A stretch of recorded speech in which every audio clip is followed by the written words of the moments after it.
안녕하세요. 오늘도 사연살롱을 찾아주셔서 감사합니다. 남편과 사별하고 두 아들을 키우고 있는 여성이에요.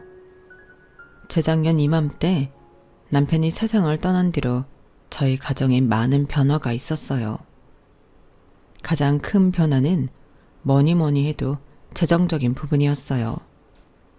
남편 혼자 외벌이를 했던 터라 남편의 빈자리는 상상 이상으로 컸거든요. 직장을 그만두고 살림만 지 15년이 지난 저로서는 당장 뭘 해서 먹고 살지부터 막막했어요.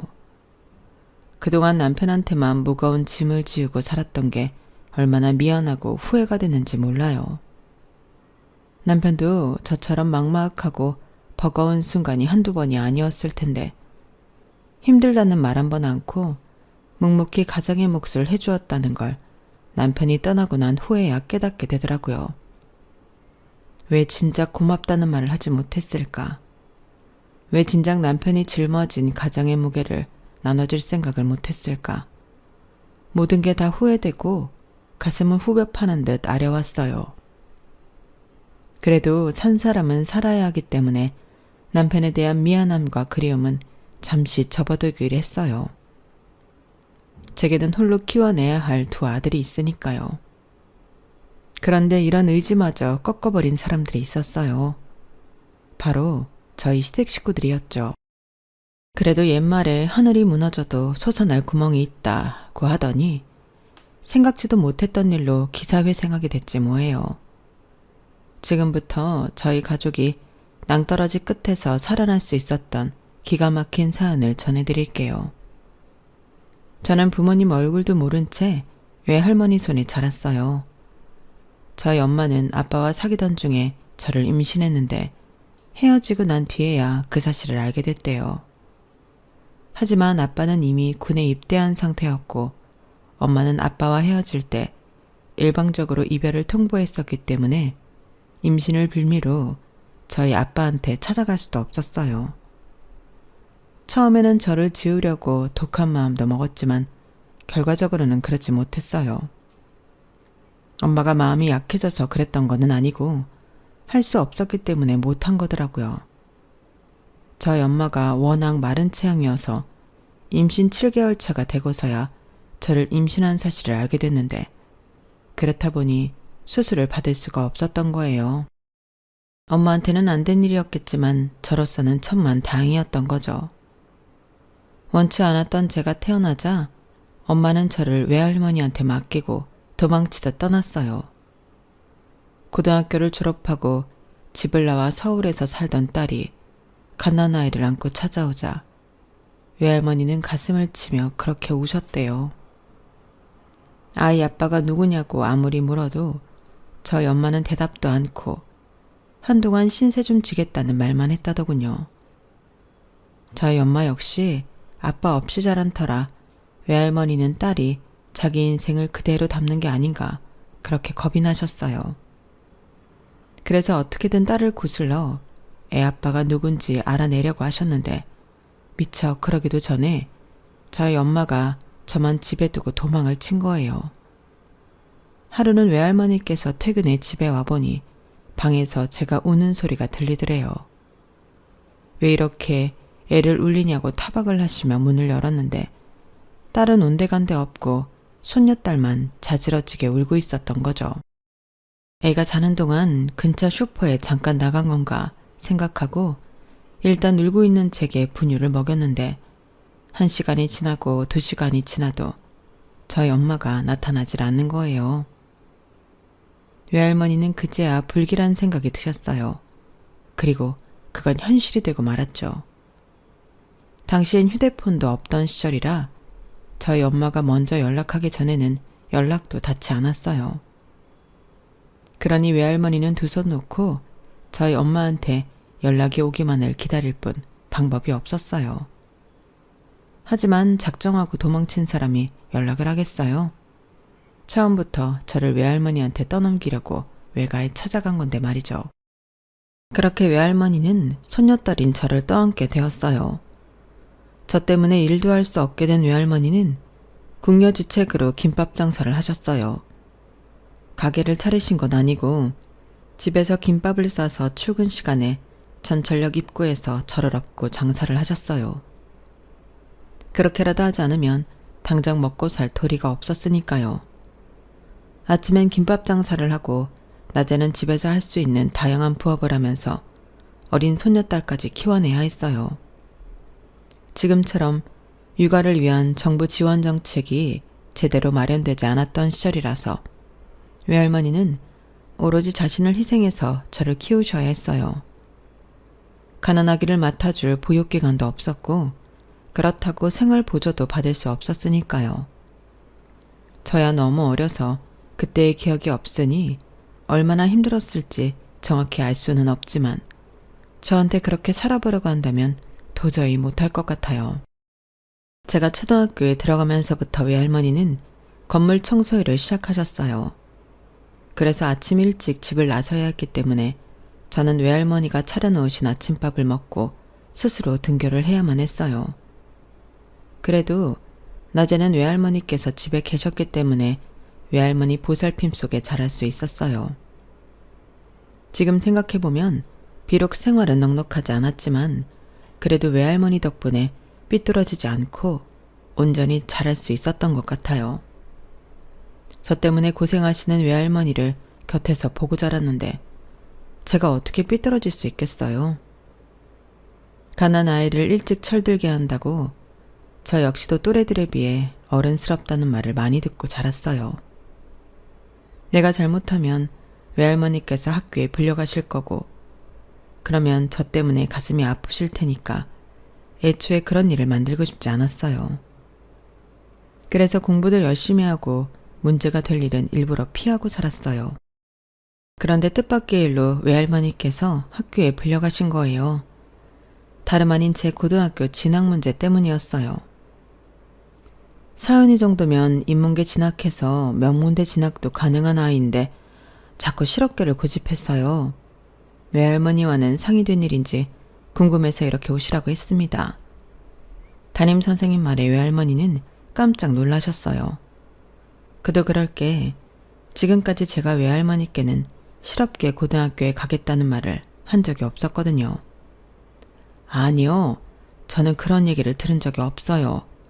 어린 게 할미가 고생할까봐 지 딴엔 생각해서 한 소린가 본데 전 우리 서연이를 대학 공부까지 시킬 생각입니다. 비록 저희 집 형편이 좋지는 않지만 애가 공부를 잘하는데 왜 대학을 마다하겠어요. 그러니까 실업계 고등학교 진학은 없던 걸로 해주세요. 제가 서연이랑 얘기를 잘 해볼게요. 외할머니 말에 담임선생님도 무척 반기셨어요. 안 그래도 담임선생님은 제게 인문계 진학을 강력히 권하셨거든요. 그날 집에 돌아오신 외할머니는 제게 그러셨어요. 돈 때문이라면 걱정할 거 없어. 내가 무슨 수를 쓰더라도 네 대학 등록금은 내줄 테니까. 공부를 못해서 대학에 못 가는 것도 아니고 돈 때문에 못 간다는 게 말이 되니? 그러니까 넌 딴 생각하지 말고 공부나 열심히 해.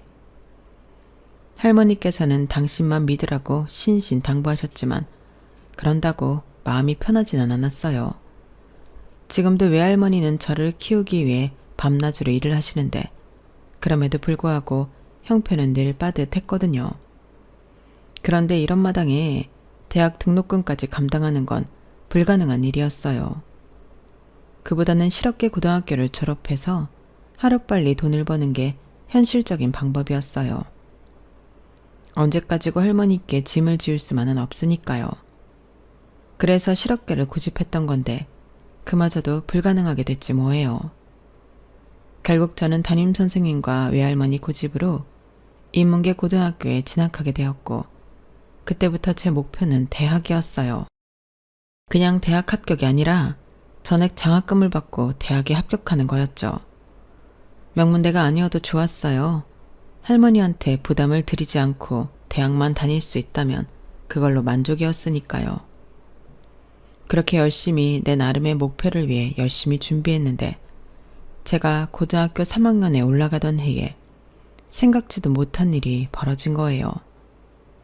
학교에서 2교시 수업을 받고 있는데 담임선생님이 교실로 오셔서 저를 부르시더라고요. 선생님 표정을 보니 분명 안 좋은 일이 벌어진 게 분명했어요. 아니나 다를까 저희 할머니께서 일터에서 다치셨다고 연락이 왔더라고요. 그 길로 병원에 달려갔더니 팔과 다리에 한쪽씩 깁스를 하고 계셨어요. 그런데 문제는 그게 아니었어요. 저희 외할머니께서 건물 계단 청소를 하시다가 굴러 떨어지셨는데 의사 선생님 말로는 그 과정에서 허리를 다치셨고 앞으로 걷기 힘들 거라는 거예요. 그 사실을 아직 모르는 외할머니는 제가 걱정스런 표정으로 바라보자 부러진 뼈만 붙으면 바로 일을 할 수 있다고 걱정 말라고 그러시더라고요. 그러면서 밥은 먹었냐고 물으시는데 순간 울컥했어요. 이런 와중에도 제 걱정부터 하시는 외할머니가 너무 안 됐고 죄송했거든요. 서연아, 너무 걱정 말어. 뼈는 한번 부러지면 더 단단해진다고 그러지 않니? 병원비는 회사에서 내준다고 했고 위로금도 준다고 하니까 아무 걱정 안 해도 돼. 이참에 편히 쉰다고 생각하면 되니까. 지금처럼 산재 처리가 체계적으로 이루어지던 시절이 아니라서 그 사고로 인해 저희 집은 더욱 어려워졌어요. 할머니가 사고로 회사로부터 받은 건 병원비 일체와 6개월치 월급에 해당하는 위로금이 다였어요. 앞으로 걷지도 못하게 된 사람한테 말이죠. 청소업체가 워낙 영세한 곳이었기 때문에 그 이상의 보상은 받기 힘들었거든요. 병원에서 퇴원하신 지 몇 달이 지났고 회사에서 받은 돈은 하루가 다르게 줄어들어서 외할머니는 집에서 할 수 있는 일거리를 찾을 수밖에 없었어요. 하지만 당시만 해도 집에서 할 수 있는 일이라곤 인형 눈이나 봉투 붙이는 거나 마늘 까는 것처럼 푼돈벌이밖에는 없었어요. 하루 종일 쭈그리고 앉아서 일해봐야 버는 돈으로는 생활비도 감당이 어려웠어요. 이런 상태라면 제가 대학에 합격한다고 해도 온전히 학교를 다닐 수 없을 게 뻔했어요. 게다가 몸도 온전치 않으신 할머니가 언제까지고 일을 하게 할 수도 없었어요. 그래서 결심했어요. 대학은 포기하기로요. 담임 선생님께 집안 사정을 말씀드려서 야간 자율학습은 그만두고 아르바이트를 했어요. 평일엔 동네 햄버거집에서 일을 했고 주말엔 즉석 떡볶이집에서 아침부터 일을 했어요. 그렇게 해서 외할머니가 하루 종일 집에서 하는 일보다 훨씬 더 많이 벌 수 있었어요. 하지만 결국 외할머니께서 제가 대학 진학을 그만뒀다는 사실을 알게 되었고 그 일로 한바탕 난리가 났어요. 할머니, 나 대학 진학 포기한 거 아니야. 대학은 꼭 갈 거라고. 내가 알아봤는데 학교에 다니면서 야간 대학에 다닐 수 있대. 거기 졸업하면 대졸로 취직도 할 수 있고 대학원 진학도 할 수 있어. 지금 상태라면 대학에 입학해도 제대로 다닐 수도 없잖아. 매 학기 등록금 때문에 쩔쩔 매다가 결국엔 졸업도 못하고 그만두게 될 거라고. 그럴 바에야 취직해서 돈도 벌고 야간 대학을 다니는 게 훨씬 낫다고 생각해. 그러니까 날 좀 믿어줘, 할머니. 처음엔 안 된다고 반대를 하시던 외할머니도 더는 할머니 힘으로 생활이 나아지지 않을 거라는 걸 아셨는지 결국엔 받아들이셨어요. 그렇게 저는 고등학교를 졸업하고 취직을 할 수 있었어요. 하지만 야간 대학에 다닐 수 있을 거라는 기대는 조금씩 무너져 갔어요. 익숙하지 않은 회사 업무를 익히는 것만으로도 벅찼고 1년, 2년 회사에 적응해 가면서 대학에 대한 꿈은 잊은 지 오래돼 버렸어요. 그래도 다행인 건 외할머니가 전처럼 하루 종일 일하지 않아도 됐고 생활도 안정이 됐다는 거예요. 그리고 성인이 되고 처음으로 남자친구도 사귀게 되었어요. 반년도 안 돼서 헤어졌지만요. 남편을 만난 건 2번의 연애가 끝나고 얼마 뒤 이사를 하면서였어요. 당시 살던 동네가 재개발이 되면서 이사를 하게 됐어요. 보상금과 은행 대출을 끼고 빌라로 이사를 하는데 싸게 얻은 집이라 그런지 집수리를 안 하고는 살 수 없는 정도였어요.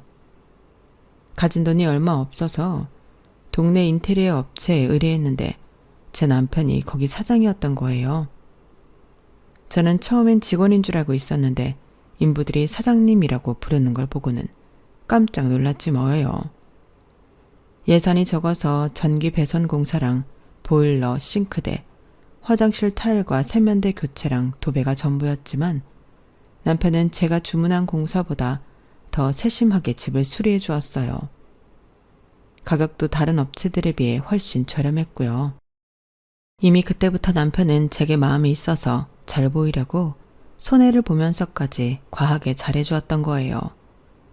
그걸로 끝난 게 아니라 수시로 제게 전화해서 혹시 이상한 점은 없는지 불편한 점은 없는지 물어댔고 제가 회사에 가고 없을 때 종종 저희 집에 찾아와서 할머니와 수다를 떨고 가기도 했어요.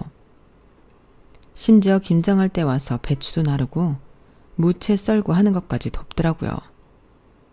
폭설이 내리면 아침 일찍 찾아와서 집 앞에 쌓인 눈도 치우고 장마철에는 미리 저희 집에 와서 물 받이며 하수구 상태까지 미리 손봐주고 가곤 했어요.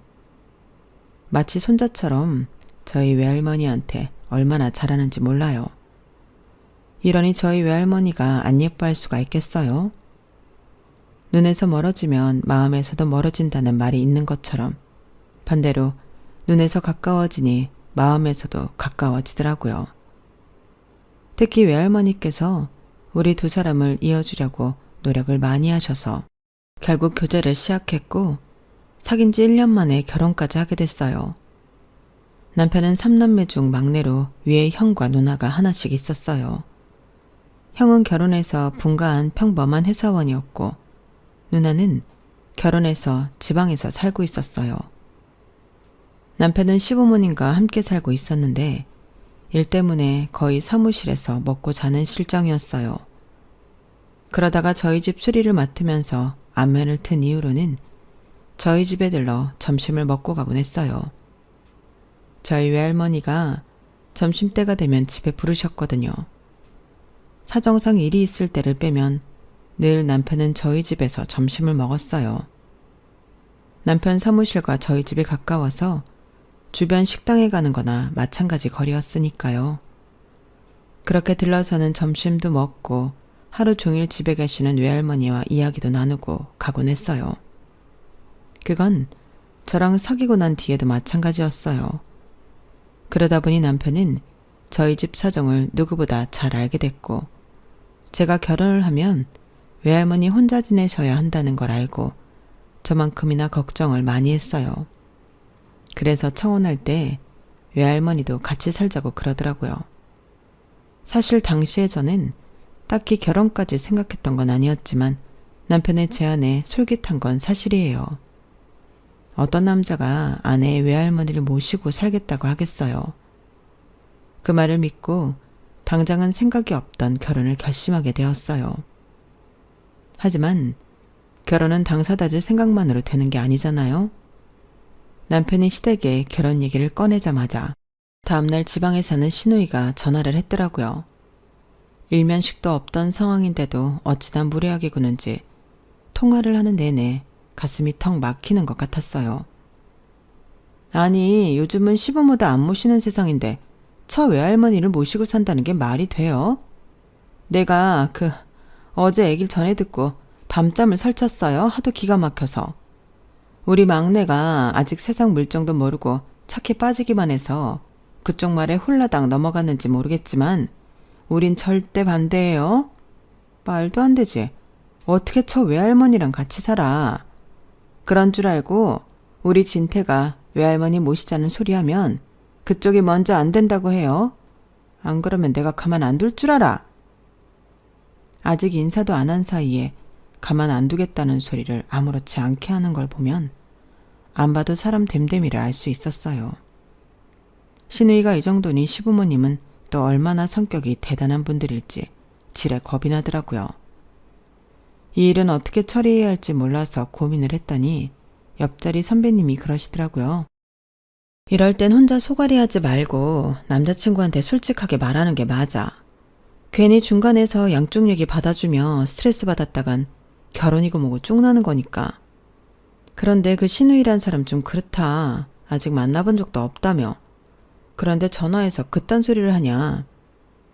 암튼 결혼 선배로서 하는 말이지만 세경씨 앞으로 시집살이 꽤나 힘들겠다. 선배 말을 듣고 며칠을 고민했어요. 다른 사람 일도 아니고 저희 외할머니와 관계된 일이라서 쉽게 말을 꺼내기가 그렇더라고요. 그래도 결혼을 결심한 이유가 외할머니와 함께 산다는 조건이었기 때문에 저도 그냥 물러설 수만은 없었어요. 그래서 남편한테 솔직히 털어놓았죠. 그리고 그 일은 생각보다 더 큰 파장을 몰고 왔어요. 시댁에 찾아가 인사도 드리기 전에 저희 시부모님이 결혼을 반대하고 나섰거든요. 남편이 일일이 제게 그 말을 전하진 않았지만 수시로 남편이 시댁 식구들한테 전화로 시달리는 모습을 봤기 때문에 모를래야 모를 수가 없었어요. 이런 상황인데도 남편은 저와 외할머니 앞에서 늘 밝은 표정으로 지냈으니 그 속이 오죽했겠어요. 당장이라도 결혼식을 올릴 것처럼 서둘던 남편은 시댁 식구들 반대에 부딪혀 그 후로는 결혼식 얘기를 꺼내지 않았어요. 게다가 지방 출장을 간다는 이유로 전처럼 자주 만날 수도 없었고요. 그래서 이 사람과는 서서히 멀어지겠구나 생각했는데 반년쯤 지나 남편이 자기 집에 인사드리러 가자고 그러지 뭐예요. 그러면서 지방에 살던 누나가 이혼을 하고 본가에서 함께 지내고 있다는 얘기를 해주었어요.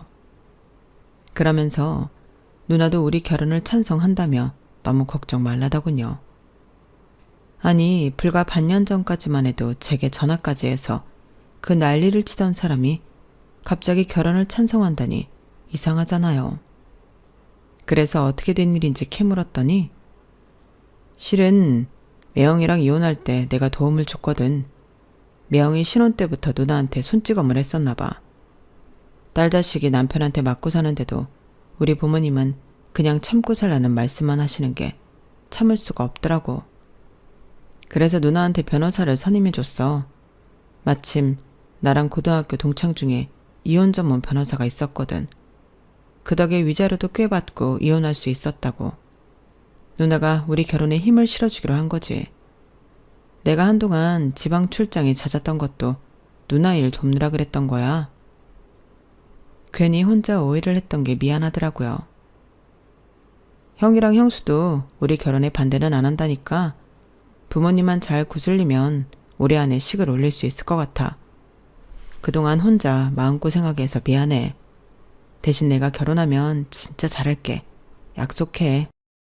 어떻게든 자기 식구들의 마음을 돌리기 위해 뒤에서 노력해온 남편의 모습에 고맙기도 하고 한편으론 든든하다는 생각도 들었어요. 외할머니랑 둘이 살면서 딱히 누군가에게 의지를 할 수 있는 상황이 아니었기에 어릴 때부터 무슨 일이 생기면 내가 해결해야 한다는 강박이 있었거든요. 그런데 이제는 누군가의 등에 기댈 수 있다는 사실에 그렇게 안도감이 들더라고요. 그래서 시부모님만큼은 어떻게든 내 힘으로 설득하겠다 마음먹었어요. 처음 인사를 드리러 갔을 때는 예상했던 것처럼 제게 냉랭하게 대하시더라고요. 그래서 더 자주 찾아뵙고 선물도 자주 해드렸어요. 자기 몸 챙기는 걸 아주 중요하게 생각하시는 시아버지께는 보약도 해드리고 건강의료기도 선물로 해드렸어요. 그랬더니 처음보다 많이 누그러지시더라고요.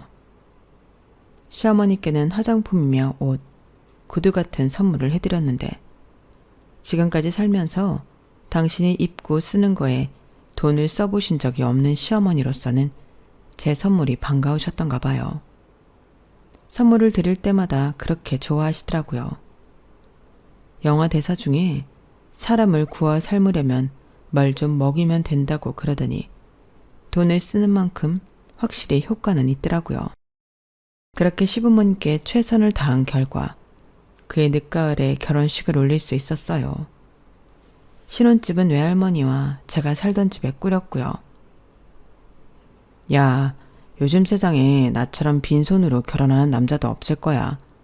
할머니, 대신 제가 평생 할머니께 효도하고 살게요. 제가 할머니 댁에 얹혀 사는 거니까 제 눈치 보시면 안 돼요. 여긴 할머니 집이니까요. 그렇다고 저 눈치 주셔도 안 돼요. 아셨죠? 혹시라도 외할머니께서 손녀 사이 눈치 보면 불편해하실까봐 남편은 이런 말을 입에 달고 살았어요. 이제는 연세가 많이 드셔서 음식 솜씨가 예전만 못한데도 남편은 늘 맛있다고 엄지손가락을 치켜 세우곤 했었죠. 이렇게 살갑고 마음 따뜻한 손녀 사이가 또 어디 있겠어요. 아빠가 이러니 저희 아이들도 외증조 할머니를 깍듯이 모셨어요. 오죽하면 저희 할머니께서 이런 말을 하셨겠어요. 남편 복 없는 년은 자식 복도 없다는데 그래도 나는 손녀딸 복은 있었나 보다. 늙음하게 손녀 사위랑 증손자들한테 이렇게 대접받고 살 줄 누가 알았겠니? 고맙다. 고마워. 외할머니는 눈물을 글썽이시며 저와 남편한테 고맙다는 말씀을 종종 하셨어요. 사실 고마운 건 전데 말이죠. 엄마 대신 저를 키워주신 것도 모자라 증손자까지 키워주셨는데 말이죠. 제가 첫애를 낳고 3개월 만에 복직을 하면서 할머니 손에 첫애를 맡기고 회사에 다녔거든요. 연세 많은 외할머니가 증손자까지 보시려니 얼마나 고생이 많으셨겠어요. 남편 사무실이 근처에 있다고는 해도 일이 바쁠 때는 점심 먹으러 집에 오는 것도 힘들 정도라서 아이 육아는 할머니 혼자 맡아주셨다고 해도 과언이 아니에요. 그러다 제가 둘째를 낳으면서 회사를 그만두게 됐고 그때부터는 제가 살림과 육아를 맡아서 했어요. 그때부터 남편의 외벌이가 시작됐지만 신기하게도 둘째가 태어나고부터 남편 일이 잘 돼서 수입이 많이 늘었어요. 저랑 둘이 벌 때보다 훨씬 많이요. 그렇게 몇 년이 지났을까요? 아주버님이 회사에서 정리해고가 되었고 시부모님은 제 남편을 찾아와 아주버님 자리를 부탁하셨어요. 형제 좋다는 게 뭐냐? 이럴 때 네가 형 좀 도와주면 네 형도 처가에 면이 설 거 아니야. 남 부려가며 돈 주지 말고 네 형한테 일 좀 가르쳐줘라. 너 사무실 차릴 때 이 예비애미가 도와준 거 기억나지? 제 남편이 다니던 회사를 나와 독립을 할 때 아버님이 5천만 원을 사업자금으로 대주신 적이 있는데 그 얘기를 꺼내시면서 아주버님을 부탁하셨어요. 하지만 남편 입장에서는 당장 형을 직원으로 받아들이는 게 달갑지만은 않았어요. 일단 이쪽 일에는 전혀 아는 게 없었고 아무래도 형이다 보니 일을 시키기도 그랬으니까요. 하지만 그보다 더 큰 문제가 있었는데 그건 바로 아주버님 성격이었어요. 저희 아주버님이 소위 말하는 명문대 출신인데 그래서 그런지 사람을 깔보는 성향이 있거든요. 제가 고졸이라는 이유로 지금까지도 제게 함부로 하는 걸 보면 남편한테는 더하면 더했지 절대 덜할 리가 없거든요.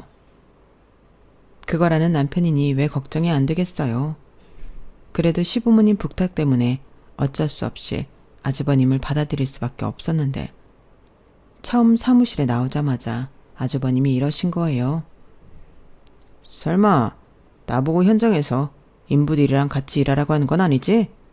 난 그런 건 못한다. 그러니까 현장은 네가 나가고 사무실 내가 지키마. 그나저나 주 5일 근무 맞지? 내가 이래봬도 대기업 출신인데 연봉은 제대로 쳐줘야 한다. 참, 야근 수당이랑 상여금은 정확히 어떻게 되냐? 못 박는 일 하나 못하는 사람이 따지는 건 뭐가 그리 많은지. 남편 밑에서 일하는 직원들도 혀를 내두를 정도였어요. 오죽하면 저를 볼 때마다 붙잡고 아주버님 욕을 했을까요?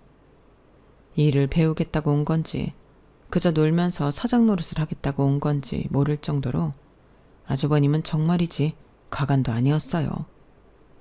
그렇게 1년 넘게 지내는 동안 아주버님과 싸우고 나간 직원만 해도 5이나 됐고 더는 참을 수 없었던 남편이 아주버님한테 그만두라고 말했어요. 그랬더니 바로 노동청에 신고를 한 거 있죠.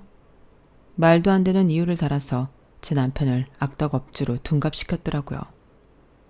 솔직히 변호사를 선임해서 법대로 처리하고 싶었지만 중간에서 시부모님이 하도 난리를 치셔서 아주버님이 원하는 대로 들어주고 퇴사 처리해버렸어요. 그 일로 저희한테 감정이 안 좋아진 아주버님과 형님은 명절이나 시부모님 생시 때 얼굴을 마주칠 때마다 들으라는 듯 제 남편을 욕을 했어요. 저희 부부만 있을 때 그러면 참아주겠는데 저희 두 아들이 있는 앞에서까지 그러니 정말 못 참겠더라고요. 그래서 제가 나서서 말씀을 드렸죠. 아주버님, 이제 그만 좀 하세요. 우리 그이가 아주버님께 뭘 그렇게 잘못했어요? 솔직히 아주버님 때문에 저 사람이 얼마나 힘들었는지 아세요? 일 잘하는 직원들 죄다 아주버님이랑 싸우고 나갔잖아요. 사무실에서 서류 업무 보시겠다고 하고선 툭하면 자리 비우시고 공금이 함부로 손대시고 게다가 거래처랑 툭하면 트러블 만드셔서 손해가 이만저만이 아니었다고요. 우리 그이가 되니까 그런 거 다 참고 있었던 거라고요. 그런데 아주버님은 어떠셨어요? 자기 잘못은 생각 않고 노동청에 동생을 고발하셨잖아요. 그때도 변호사 선임할까 하는 거 아버님이 말리셔서 그만둔 거예요.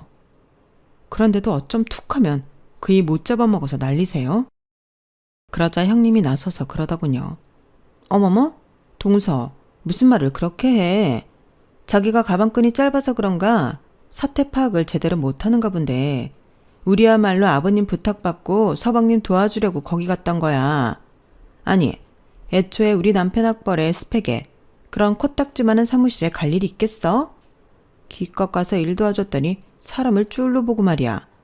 어디서 지영한테 이거 해라 저거 해라 지시를 해. 내가 아주 그 얘기 듣고 열불이 터져서 당장 그만두라고 했었어. 그런데도 형이라고 부족한 동생 도와주겠다고 거길 간 사람한테 단물 다 빼먹곤 그만두라니 이게 말이 되는 소리냐고. 하여간에 어쩜 부부가 그리 똑같은지 염치 없는 것까지 꼭 닮았네. 누가 할 소리를 하는지 원. 결국 그날 말다툼은 형제간의 주먹다짐으로 이어졌고 그날 이후 우리 가족은 시댁과 연락을 끊고 살게 됐어요. 부동산 시장이 침체됐다고는 해도 워낙 주변의 평판이 좋았던 남편은 꾸준히 사업을 이어갈 수 있었어요.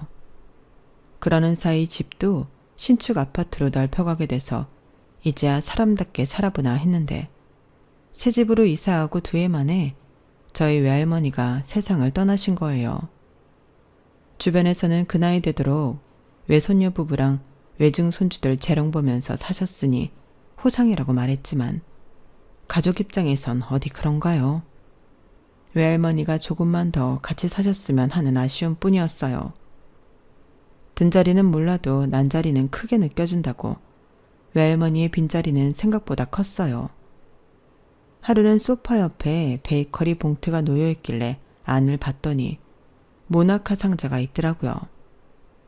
남편이 퇴근길에 베이커리에 들러 외할머니가 좋아하시던 모나카를 사오곤 했었는데 외할머니도 안 계신 마당에 누가 이걸 사왔을까 했죠. 그랬더니 안방에서 나오던 남편이 그러더라고요. 어제 거래처 사람들이랑 술을 마셨는데 버릇처럼 빵집에 들러 모나카를 사들고 왔지 뭐야. 집에 와서야 할머니가 안 계시다는 게 떠올랐어. 저만큼이나 외할머니를 끔찍이 챙기던 남편이었기에 그 모습이 더욱 애처롭게 느껴졌어요.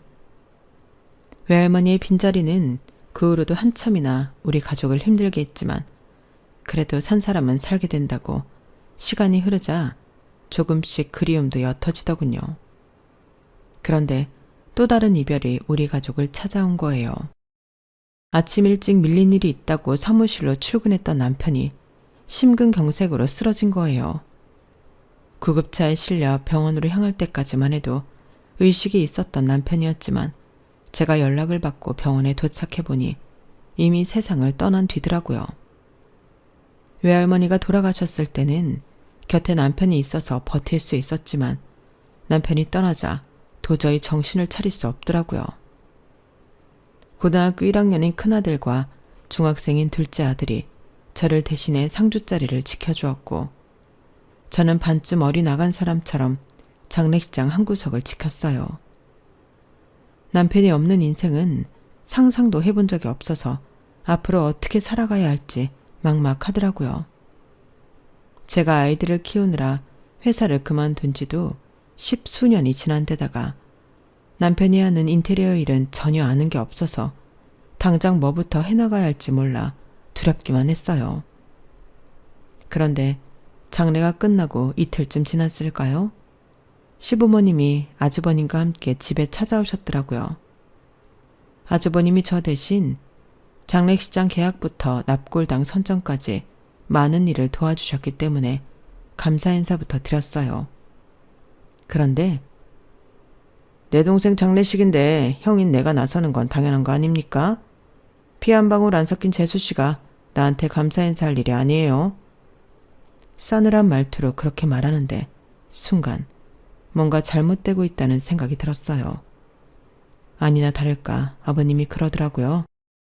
이제 내 아들도 세상 떠났으니 우리가 더 마주칠 일이 있겠니?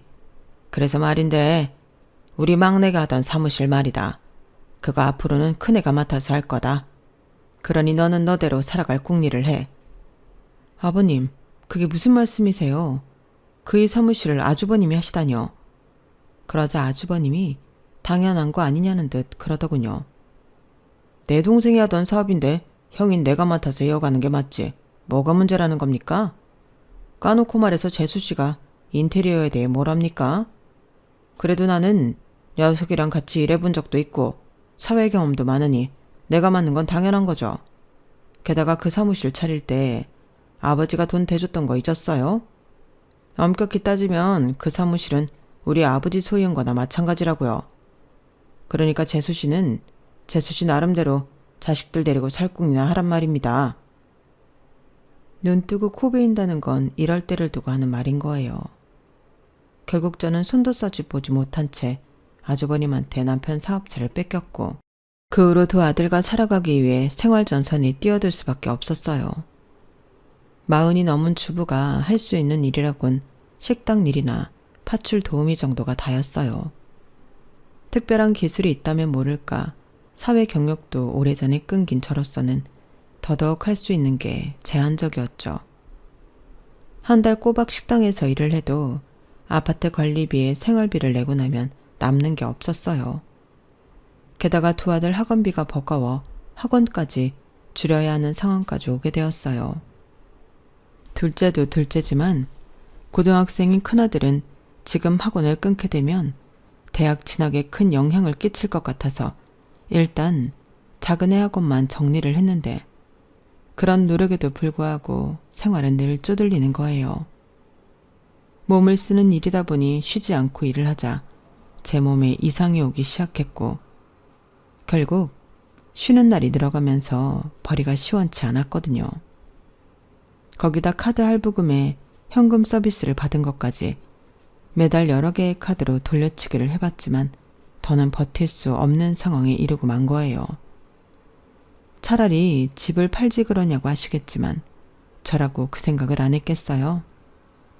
진작에 부동산에 집을 내놨는데도 사겠다는 사람이 없더라고요. 정말이지 누구한테 도움을 받을 길도 없고 해서 일단 은행에 찾아가 대출을 신청해 보기로 했어요. 집을 담보로 돈을 빌리려고요. 그래서 안방 서랍에 숨겨둔 집 문서를 꺼내 들었는데 거기에 큰애 이름으로 된 통장이 하나 있더라고요. 예전에 애들이 받은 명절 용돈을 모아두던 통장이었는데 용케도 안 없어지고 있었던가 봐요. 안에 얼마가 들어있는지 모르겠지만 푼돈이라도 일단 찾아야겠다는 생각에 통장까지 챙겨서 은행으로 갔어요. 그런데 은행 직원이 제게 이러는 거예요. 통장에 17억이나 있는데 집을 담보로 소액대출을 받으시겠다고요? 네? 그게 무슨 말씀이세요? 17억이라뇨? 방금 주신 자녀분 통장에 17억 들어있는 거 모르셨어요? 몰랐어요. 그 큰 돈은 누가 보냈는데요? 직원은 통장 정리를 해서 제게 보여주었어요. 그랬더니 세상에 제 남편 이름으로 남편이 틈틈이 돈을 보내놨더라고요. 어느 달은 수십만 원, 어느 달은 수백만 원.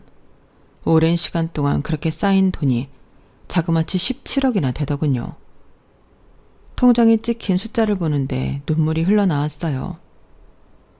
아마도 남편은 자신이 죽으면 시댁에서 자기 회사를 뺏어갈 걸 알았던 거겠죠.